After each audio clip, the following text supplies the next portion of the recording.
For at komme i gang, skal du gå til siden med abonnementsplaner. Du kan starte med gratisplanen. Den giver dig mulighed for at tilknytte 2 tavler. Når du har aktiveret den, vælger du 2 tavler, som du ønsker at arbejde med. Du kan ændre dem senere, dog højst 1 gang hver 3. dag. Betalende brugere kan skifte tavler hyppigere eller uden begrænsninger. Første sektion. Kopiering af elementer. Denne sektion gør det muligt at overføre strukturen fra en tavle til en anden.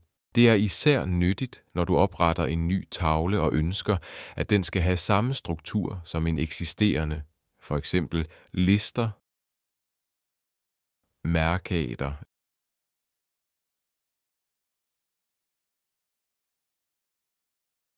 eller brugerdefinerede felter.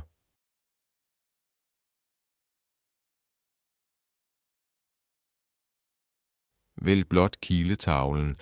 Marker de elementer, du vil kopiere. Og klik på Kopier. I vores eksempel bruges tavlen til softwareudvikling.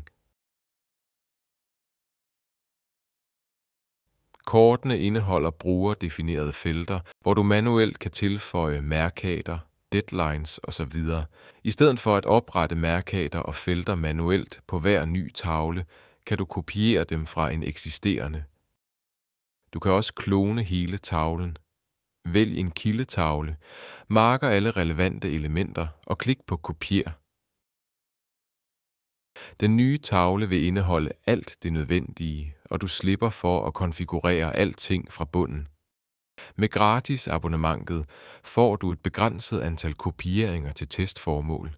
Betalte planer har ingen begrænsninger. Anden sektion, autokommentarer.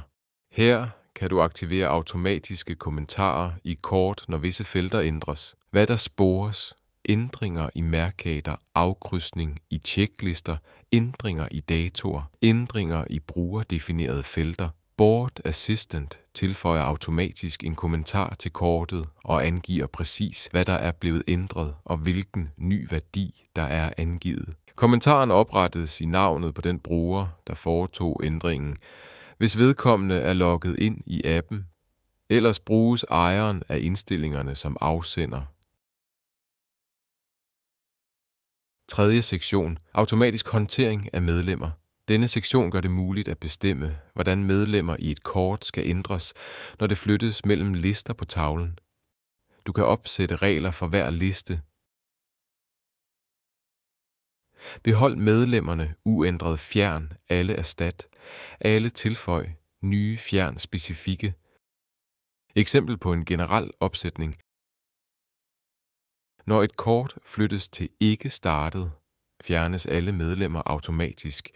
I under udførelse tilføjes en udførende, for eksempel en udvikler.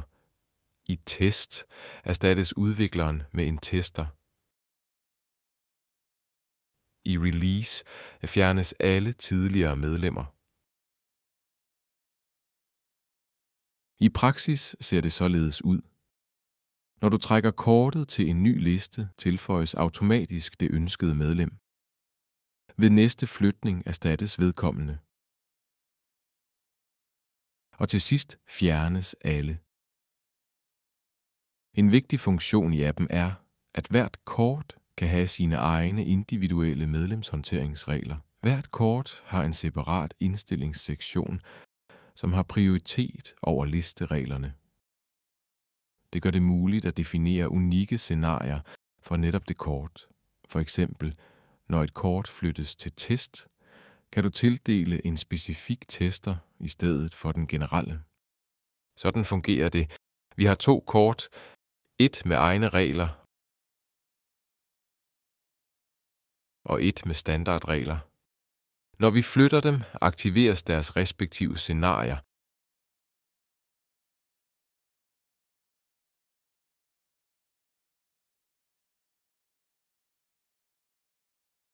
Øje-ikonet giver mulighed for at styre, hvilke elementer der vises inde i kortet. Eksempler. Du kan deaktivere individuelle indstillinger for en bestemt liste.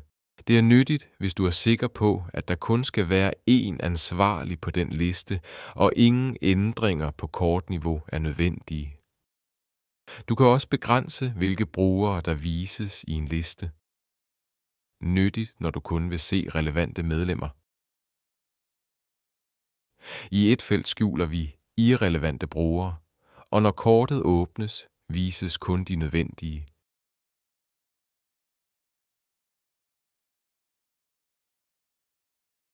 I et og et andet felt uden begrænsninger vises hele listen.